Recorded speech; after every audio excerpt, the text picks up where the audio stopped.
Senhores telespectadores, já viram que estou aqui a falar-lhes nas ruínas de uma igreja. É uma igreja extremamente importante sob o ponto de vista da história da arte.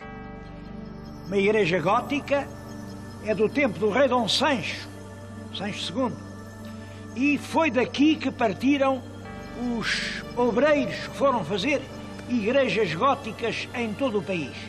Bom, peço-lhes que reparem no estado em que isto está. Ninguém tem culpa nenhuma, devo dizer que estas obras duram há mais de 80 anos. Isto é outra vez as obras de Santa Engrácia. E prometem durar. Vejam aqui, o chão está todo agora coberto por um oleado.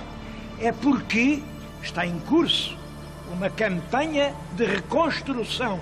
Mas antes de porem em pé o templo, vêm os arqueólogos e vão escavar lá por baixo para ver como era de antes. Vejam lá o tempo que isto vai durar. Seja como for, é uma igreja importante. Eu venho aqui para lhes falar de uma história que está agora muito viva, uma polémica em que os jornais falam, mas para perceberem a polémica, queria que olhassem para além, para aquilo, por cima daquele arco, é o chamado coro alto, o coro alto da igreja de São Francisco.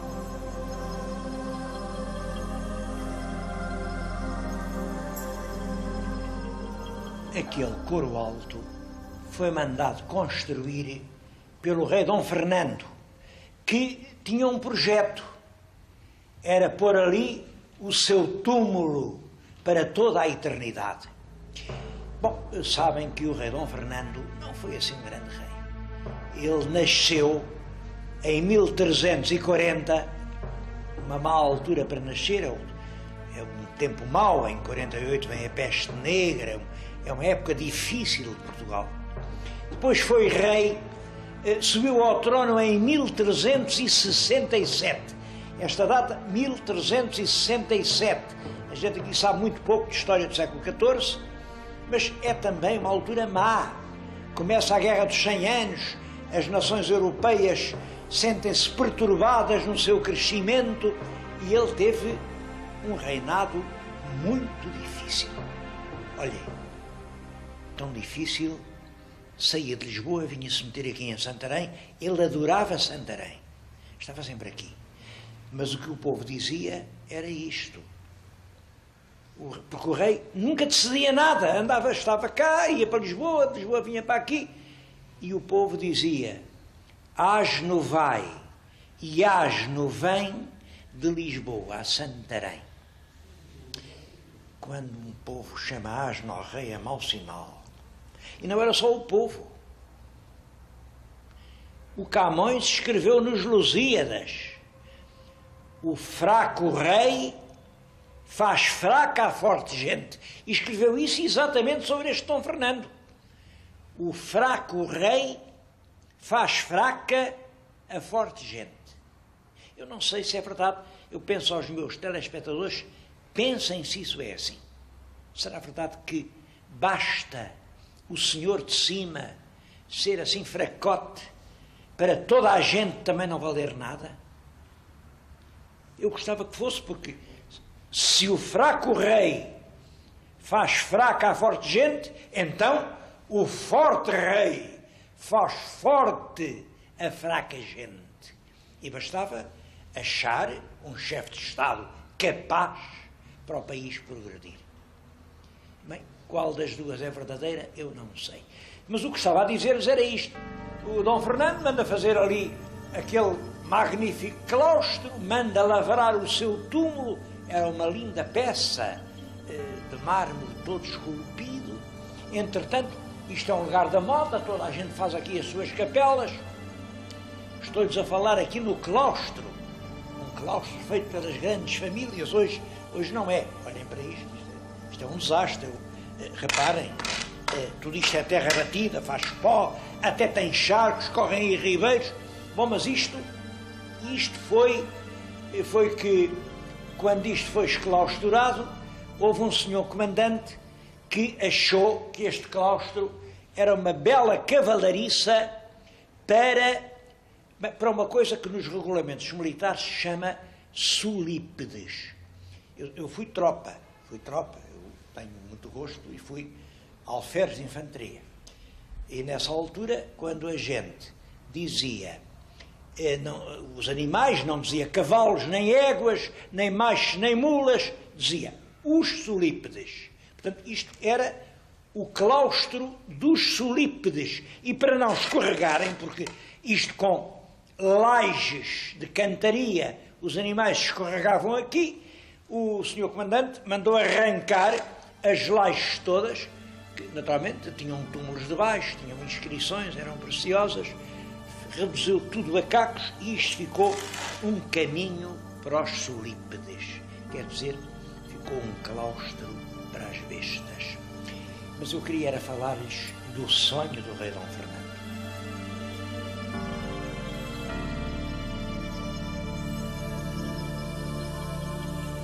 O sonho do rei era repousar para sempre no seu sepulcro de mármore, no claustro alto da igreja de São Francisco de Santarém.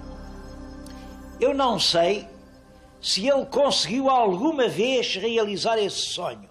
É verdade que o Garrett, nas viagens da minha terra, diz que chegou a ver o sepulcro aberto, profanado, e no fundo um pobre cadáver revestido com o hábito de São Francisco. Bom, mas ele diz isto é nas viagens da minha terra. Como sabem, as viagens da minha terra são um dos mais belos livros do nosso romantismo, mas são fantasia. Isto não é uma ata a asseverar a verdade. Garrett diz que viu. Hoje, nem esqueleto, nem hábito, nem sepulcro. Porque ali pelos anos de 1860, aqui os monumentos de Santarém estavam num estado tal que partiam tudo, escavacavam tudo. É com razão que se pode dizer que por esse tempo Santarém era a capital do vandalismo. Quem diz não sou eu. Disse o Garrett, disse o Herculano. Isto era a capital do gótico, mas foi a cidade mais devastada que houve em Portugal. E havia razões para isso. Notem, não vamos condenar Santarém. É que tinha havido uma revolução, a Revolução Liberal. Quando há uma revolução, todo o passado parece uma coisa odiosa, uma coisa para apagar, para destruir, uma memória para esquecer. E realmente, tudo o que fazia lembrar os tempos anteriores foi destruído nas terras vivas. E Santarém era uma terra viva. Foi feito agora esse estudo. Segundo os dados oficiais da Câmara, aqui, só numa década, entre 1890 e 1900, foram inteiramente refeitas 182 fachadas de prédios no centro da povoação. Quer dizer, é uma cidade que continua a viver, vira a face ao futuro e quer parecer uma terra nova. É claro, nestas coisas, os monumentos antigos é que pagam. E, portanto, foi tudo vendido a granel. Felizmente, passou por aqui nessa altura, estou a falar-lhes, em 1860 e pouco. Passou por aqui um homem de fina sensibilidade, o Posidónio da Silva, que era arquiteto, mas era um arquiteto muito virado para a arqueologia, e conseguiu que a Câmara lhe entregasse muitas coisas que estavam em risco de destruição. Esse homem levou tudo, cuidadosamente, para Lisboa, e lá está tudo. Está no Museu do Carmo, na Associação dos Arqueólogos Portugueses. Bom, nesta altura, a situação é esta. A Associação dos Arqueólogos diz, não, isto está aqui há mais de 100 anos, isto é nosso. Mas Santarém voltou a reencontrar o gosto pelos seus monumentos, a reconhecer-se como capital do gótico português. E agora, pergunta, onde é que estão os monumentos que nós tínhamos e que levaram daqui? Estão no Museu do Carmo? É a altura de os devolver. Exigimos a restituição daquilo que pertence a Santarém, que é a própria memória histórica, que é um traço essencial na definição da nossa identidade. Tudo, depressa, de volta para Santarém. Quem tem razão? Claro, Santarém diz, aquilo fora de Santarém não faz sentido. Tem toda a razão. Claro, os arqueólogos dizem, está na nossa posse, contínua, pacífica e de boa fé há mais de 100 anos, portanto é nosso segundo Código Civil. Também tem razão.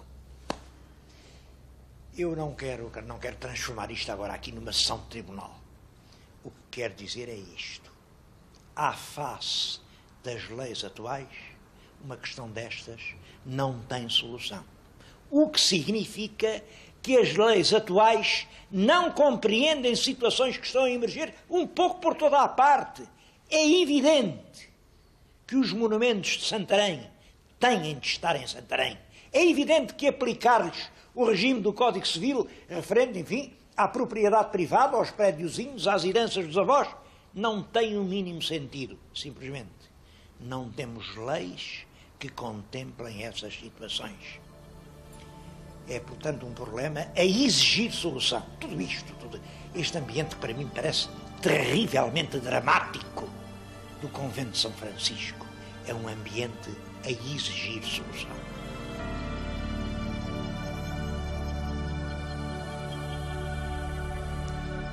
Santarém está ligada a muitos episódios decisivos da história portuguesa. Bom, isso não admira muito porque, reparem, a importância de uma terra está ligada com as estradas que a liga às outras terras. E antigamente não havia estradas, não havia nenhuma estrada, a não ser os rios. Eu já noutros programas tenho falado na extraordinária importância dos rios para entender a história. Agora reparem, Santarém teve sempre esta magnífica estrada do Rio Tejo ligando-a a Lisboa. Aqui produzia-se o trigo, o azeite, o vinho, que eram consumidos em Lisboa. Portanto, isto aqui foi sempre uma terra importante, de proprietários, de muita lavoura, e daí que os reis gostassem muito de vir para aqui.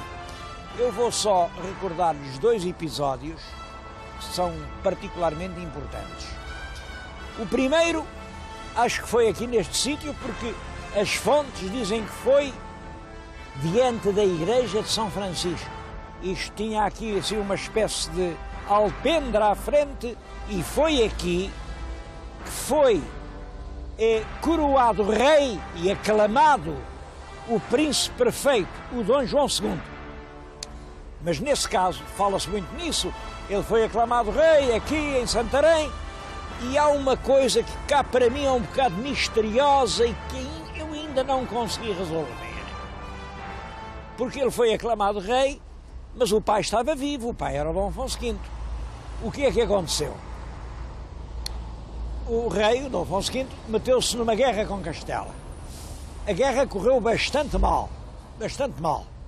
E o rei foi para a França para ver se o rei de França lhe dava um auxílio militar.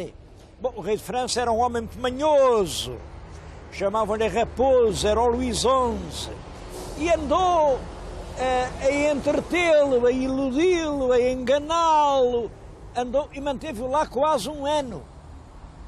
E estava aqui o Dom João II, o filho, o infante Dom João, enfim, com o encargo. Ele é que era o verdadeiro rei, mas o rei era o outro que estava em França, até que o Dom João mandou uma carta ao pai, uma carta misteriosa. Ninguém sabe o que a carta dizia. Quem a levou foi um homem de Palmela. Um homem de Palmela, era lá o alcaide do castelo, e foi a França e entregou a carta ao rei. Sabe-se que o rei tomou conhecimento dela e ficou tão perturbado, que resolveu, olhem, desaparecer. Resolveu desaparecer. Fechou-se, escreveu uma carta ao filho, a dizer, olha rapaz, tu, quando receberes esta carta, faz-te teu rei, pronto, governa lá o país. Escreveu outra carta ao rei de França, a dizer, remoques, a dizer, enfim, fingiu que o ajudou e só o fez perder tempo. Escreveu também uma carta aos portugueses, a dizer, vocês agora têm um novo rei, obedeçam-lhe. E ele, com 2 ou 3 criados, desapareceu. Diz que ia a caminho da Terra Santa, queria sair deste mundo. Logo que a carta chegou a Portugal, o filho, aqui, reúne toda a corte e numa cerimónia muito importante, faz-se coroar rei. Ora bem, onde é que está o que isto tem de esquisito? É que o verdadeiro rei desapareceu, mas desapareceu só durante 2 dias. 2 dias.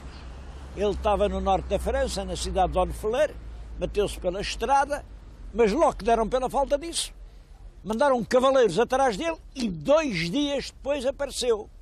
Portanto, do mesmo modo que aqui chegou a notícia do desaparecimento, o que é lógico é que 2 dias depois tenha chegado a notícia de que o rei tinha reaparecido e tinha voltado a Portugal.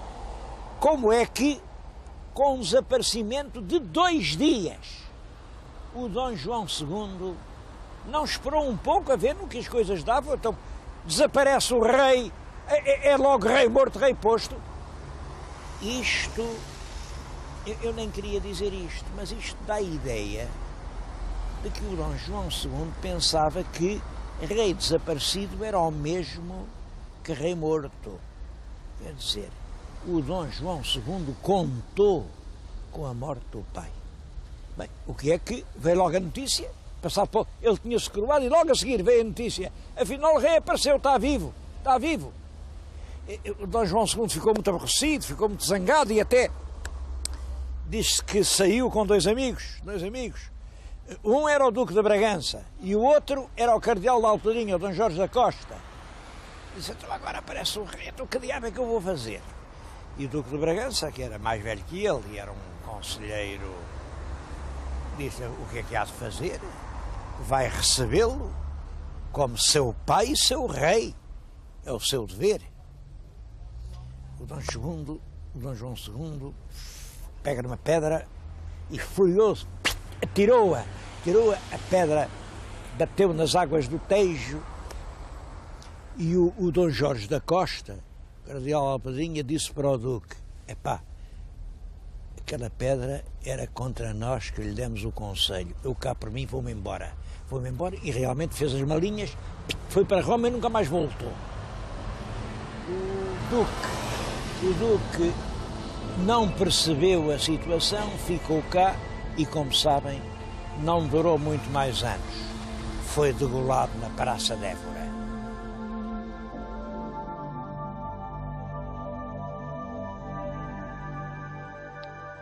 Um outro episódio que deve ser lembrado aqui em Santarém é o famoso discurso. Não era um discurso, era um sermão, imaginem de quem? Um sermão de Gil Vicente. Gil Vicente, sabem que é o genial autor das peças que se representavam na corte. Bom, mas além de peças, houve um dia em que ele fez um sermão aos frades de São Francisco. Sabemos isso por uma carta que ele dirigiu ao rei Dom João III. Essa carta está na compilação das obras de Gil Vicente e trata-se disto. Tinha havido um terrível terremoto. Foi no dia 26 de janeiro de 1531. Um terremoto que arrasou as povoações. Houve muitos mortos. É claro, e portanto um pânico enorme. Pois bem, é que os frades deste convento andaram por aí a pregar e a dizer: isto é o castigo de Deus pelas grandes iras que os judeus fazem. É Nosso Senhor zangado, zangado com a judiaria. Porque... Bom, e pior, isto não fica por aqui. Ainda vem aí outro, vai ser agora no dia 25 de fevereiro, quando for 1 hora depois do meio-dia. A terra vai tremer ainda com mais violência e vocês vão ver até que ponto é severa a cólera de Deus. Eu acho que, é claro, este sermão vinha, evidentemente, da ignorância dos frades, claro. Mas, em todo caso, é um bocado esquisito. Porque eles, apesar de dizerem que vinha lá outro terremoto, continuavam a viver aqui no convento. Ao passo que toda a gente em Santarém fugiu. Está lá na carta, Santarém estava deserta. Foi tudo aí para os montes e estavam a viver debaixo das oliveiras. Pois bem, o nosso Gil Vicente, que já não era novo, isto é em 1531, ele estreou-se em 1502, portanto já tinha cerca de 30 anos de amizade do rei, era isso com certeza que lhe dava, enfim, o relevo bastante para chegar aqui. A este ponto foi na crasta de São Francisco. Crasta era como então se dizia claustro. Portanto, eu estou a falar-lhes onde Gil Vicente falou aos frades e disse-lhes: vocês não andem a dizer isso, porque o terremoto teve causas verdadeiramente naturais. Quem fez o mundo foi Deus, e Deus fez o mundo com contrastes. Assim como há ordem e harmonia, em certos momentos as coisas esbarrondam-se, mas tudo isso faz parte da ordem natural do mundo. E não andem por aí a assustar as pessoas, e lá deu as suas razões. Parece que o sermão foi bem aceito e os frades de São Francisco fizeram logo sermões a dizer que afinal que não era bem como tinham dito. Toda essa gente amedrontada regressa a Santarém e é o próprio Gil Vicente quem manda uma carta ao rei a contar essa sua aventura aqui na crasta de São Francisco. Reparem até que ponto é corajoso que numa altura de superstição e de terror vir o Gil Vicente dar uma lição aos frades de São Francisco em defesa dos judeus. Judeus que, isto nessa altura, nesses anos, havia muito má vontade contra eles. É claro, e os povos ingênuos atribuíam-lhes facilmente as culpas de todo o mal que acontecia. Pois claro que se a terra tremeu, com certeza que foram os judeus. E é claro, e essas coisas pagavam-se com cenas de vingança cruel que o Gil Vicente evitou. Eu acho que Gil Vicente dá-nos o exemplo ideal do verdadeiro homem de cultura e de letras. Usa da sua palavra prestigiosa para estabelecer um clima de tolerância e evitar cenas de violência.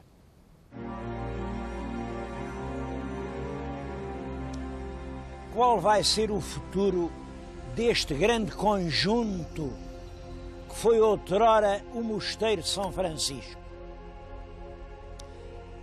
Bom, ele hoje, em parte são ruínas, em parte é um quartel que alberga um museu. É o Museu da Cavalaria.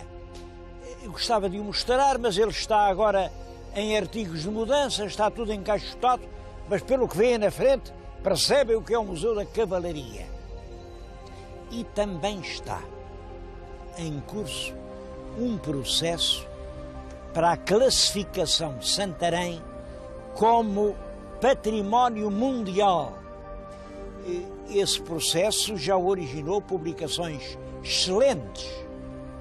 Estão a vê-las, que mostram de uma forma convincente a riqueza monumental de Santarém. Para mostrar essa riqueza, basta que eu lhes diga isto. Há aqui 15 monumentos nacionais e 20 monumentos de interesse público ou concelhio. Pode-se dizer que aqui tudo é monumento.